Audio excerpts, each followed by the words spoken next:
Cricket అంటే ఆట.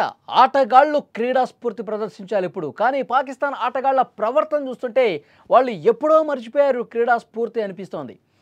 వాళ్ళు ఎంత దారుణంగా ప్రవర్తిస్తున్నారంటే మైదానంలో పూర్తిగా క్రీడా స్ఫూర్తి మర్చిపోయారు. వాళ్ళ పనికి మాలినటువంటి ఇలాంటి ఆటగాళ్లతో మనం క్రికెట్ ఆడటం అవసరమా? ఇలాంటి ఒక సైకో ఆటగాళ్లతో మనం మాట్లాడటం కానీ ఆటలు ఆడటం కానీ అవసరమా అనిపిస్తుంది.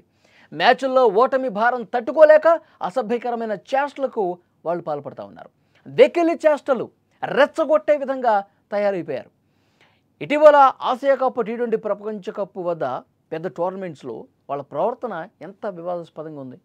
భారత్ పాకిస్తాన్ మ్యాచ్ అంటే ఎప్పుడు ఒక యుద్ధ వాతావరణం ఉంటుంది. కానీ ఆటగాళ్ళు తమ ప్రవర్తనతో దాన్ని ఇంకా పెంచేస్తూ ఉన్నారు.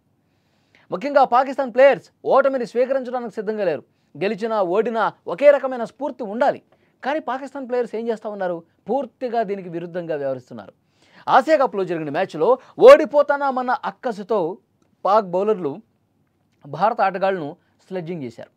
హరీష్ రవూఫ్ బౌండరీ లైన్ వద్ద ఫీల్డింగ్ చేస్తూ భారత్కు చెందిన 6 రఫేల్ జెట్ ఫ్లైట్స్ను కూల్చేశాం, యుద్ధంలో తమదే విజయం అని చెప్పి ఇట్లా చూపిస్తూ ఉన్నాడు. 6-0 అంటే మన యుద్ధ విమానాలు 6ని వాళ్ళు కూల్ చేశారంట.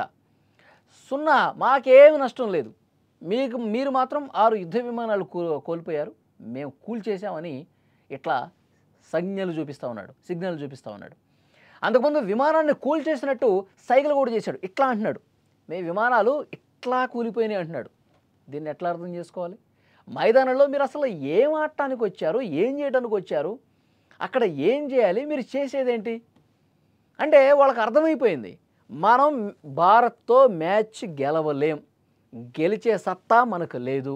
మరి వాళ్ళ కాన్ఫిడెన్స్ని మనం దెబ్బతీయాలి, వాళ్ళని ఏదో రకంగా ఇబ్బంది పెట్టాలి, వాళ్ళని డైవర్ట్ చేయాలి, వాళ్ళ కాన్సన్ట్రేషన్ మీద దెబ్బ కొట్టాలంటే ఇలాంటి పిచ్చి చేష్టలు, ఇలాంటి వెకిలి చేష్టలు, ఇలాంటి దుర్మార్గంగా డైవర్ట్ చేసే కార్యక్రమాలు మనం చేయాలి, రెచ్చగొట్టే కార్యక్రమాలు చేయాలి. దాంట్లో భాగంగా అట్లా చేస్తూ ఉన్నారు.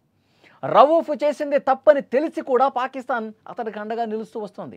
ఆ దేశానికి చెందిన మహిళా క్రికెటర్లు, ఫుట్బాల్ ప్లేయర్స్ సైతం హరీష్ రవూఫ్ తరహాలో 6-0 సిగ్నల్స్ పంపిస్తూ ఉన్నారు. ఇక రవూఫ్ భార్య సైతం అతన్ని వెనకేసుకొచ్చింది. మ్యాచ్లో తాము ఓడినా అవేం చెప్తుందంటే, మ్యాచ్లో మేము ఓడిపోయాం సరే, యుద్ధంలో మాత్రం గెలిచాం. యుద్ధంలో గెలిచారా?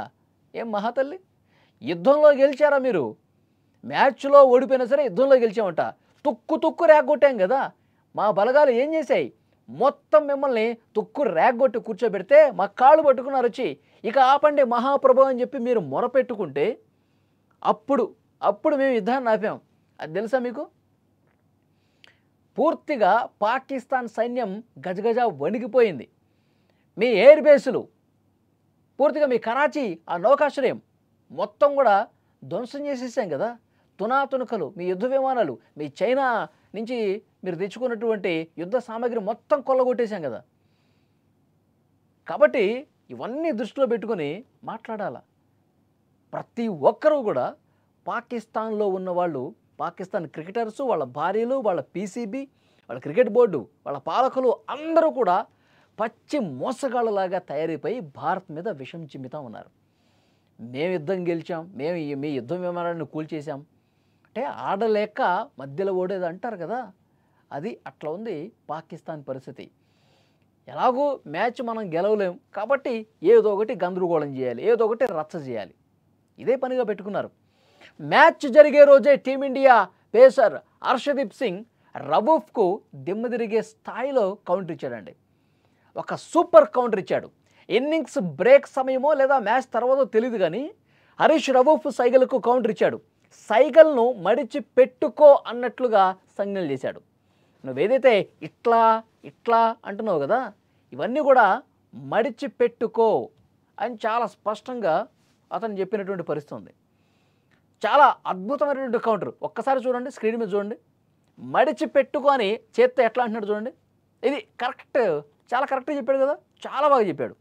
ఒక్కసారిగా పాకిస్తాన్ ఆటగాళ్ళు షాక్ అయిపోయారు. ఒరే మూసుకోరా పుల్కా, నువ్వు చెప్పిందంతా అబద్ధాలే, నీ సిగ్నల్స్ ఇస్తున్నావు కదా, తీసి మడిచి పెట్టుకో అని చెప్పేసి చాలా స్పష్టంగా అద్దరిపోయే కౌంటర్ ఇచ్చాడు. సో దీనికి సోషల్ మీడియాలో బాగా క్రేజ్ వచ్చేసింది.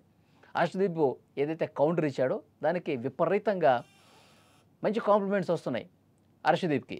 ఈ హర్షదీప్ కౌంటర్ని ఎడిట్ చేసి కొందరు నెటిజన్లు తమ సోషల్ మీడియా ఖాతాల్లో కూడా పెట్టుకుంటున్నారు, సోషల్ మీడియాలో పోస్టులు కూడా చేస్తూ ఉన్నారు. సో కాబట్టి మనం గెలవలేం అన్న చోట ఈ విధంగా రెచ్చగొడితే మళ్ళీ విపరీతమైనటువంటి కౌంటర్లు మీకు వస్తాయని చెప్పి గుర్తుపెట్టుకోవాలి. ఇంకొక మహిళా క్రికెటర్ కూడా పాకిస్తాన్కి సంబంధించి ఆమె కూడా 6 అని చెప్పి సిగ్నల్ చూపించింది.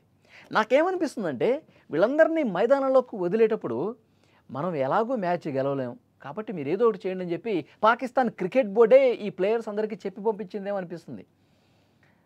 అద్భుతమైనటువంటి బౌలర్స్ ఉన్నారు ఇండియాలో, అద్భుతమైన బ్యాట్స్మెన్స్ ఉన్నారు కాబట్టి వాళ్ళు ఓడించడం మన వల్ల కాదు, మనకు సత్తా లేదు కాబట్టి ఏదో ఒకటి చేయండి అయ్యా, మీరు ఏదో ఒకటి గిమ్మిక్లు ప్లే చేయండి, వాళ్ళని తిట్టడమో లేకపోతే వాళ్ళ కాన్సన్ట్రేట్ డైవర్ట్ చేసే విధంగా ఇలాంటి పిచ్చి పిచ్చి చేష్టలన్నీ మీకు అలవాటే కదా, అవి చేయండి అని చెప్పి పంపించారేమో.